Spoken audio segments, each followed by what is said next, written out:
All right, welcome back. You're still watching Morning Live here on Channel 404. Now, we're at the South African National Space Agency near Krugersdorp, Hartebeesthoek, to celebrate Space Week. Now, to tell us more about what is the work of the agency is the acting CEO, Potlaki Maine. Sir, good morning. Welcome to Morning Live. Oh, good morning. And I would like to take this opportunity to welcome you and the team to Hartebeesthoek. Yes, welcome. Let's talk about this. Where are we? What does this place do? Okay. This space is called Space Operations. This particular program is called Space Operations. It basically is the point at which we support international missions. Behind us, you'd see a lot of telecommunications infrastructure. And that telecommunications infrastructure, or antennas as we call them, is used for supporting international space missions. We've been doing this type of work since the days of Apollo the 8th, so that gives you an indication of how far this particular facility has been running for. It's been running for close to 50 years. Yeah. What is the agency's mandate?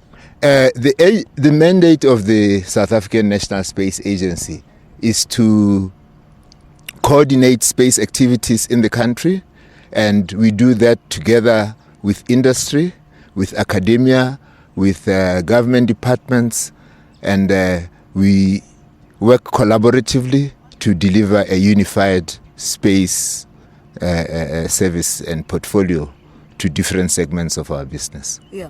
And what space does South Africa occupy in the international market? Prior to this interview, you spoke to Mr. Mufe, who's the Deputy Director General at Department of Science and Technology, and he would have told you that although South African National Space Agency was only established in 2010, we have had, as a country, space assets for quite a significant period of time. I've already referred to this particular operation, but we also have an operation in Hermanus, where we're hosting the space science. Space science basically hosts the space weather early warning capability, which is used to alert our naval forces on space weather, particularly given the particular geodynamics of space in the southern hemisphere. All right. So paint a picture for us of what a Tuesday or a Monday looks like in this space. Yes.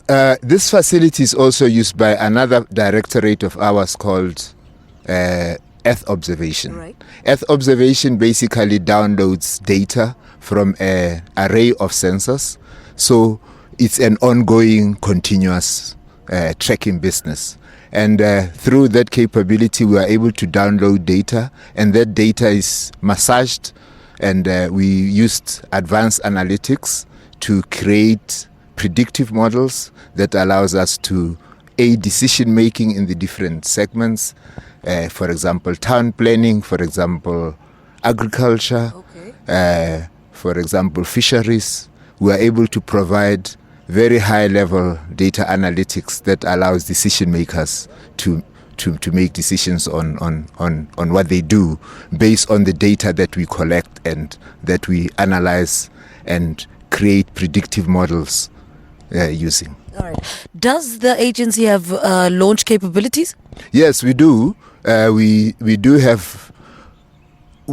Traditionally, in the old order, we used to have launch capabilities, but that was one of the capabilities that were mothballed following the democratic order.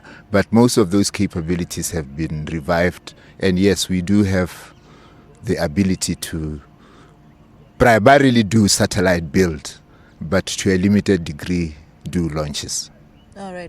Now, how do we make this industry attractive or sexy to, high schoolers? Because, I think a couple of weeks ago we went to Western Cape to celebrate National Science Week, and, there is a shortage of people in this industry.